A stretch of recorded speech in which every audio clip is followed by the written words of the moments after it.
আজকে আমি গ্রাম ছেড়ে শহরে চলে যাচ্ছি এই মায়ের মুখটা দেখার জন্য।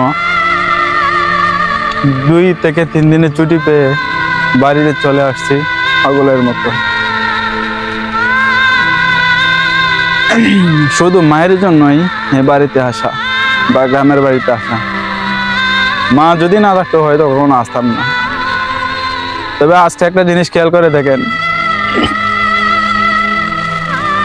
আজকে আমি গ্রাম ছেড়ে আবার শহরে চলে যাচ্ছি,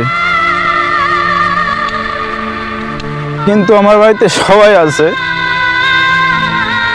কিন্তু কেউ আমার মতো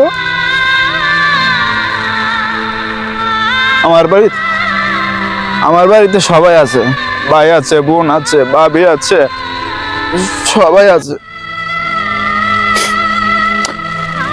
কিন্তু মায়ের মতো কেউ নেই।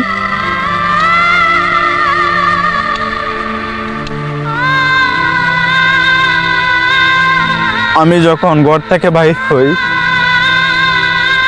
তখন আমার মা আমার পিছনে পিছনে আসছে, কিন্তু আমার সবাই তো আছিল বাড়িতে, কেউ তো আমার পিছনে আসে না।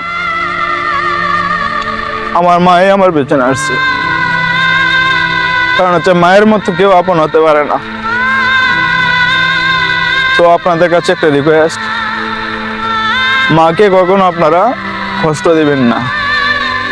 মায়ের মতো কেউ আপন হতে পারে না। মাকে যতটুকু সম্মান দেওয়া দরকার ঠিক ততটাই সম্মান দিবেন, আর মাকে সব সময় যতটা গুরুত্ব দেওয়া দরকার ঠিক ততটাই দিবেন। যতটা পাওয়ার দরকার ততটাই পাওয়াতে চেষ্টা করবেন।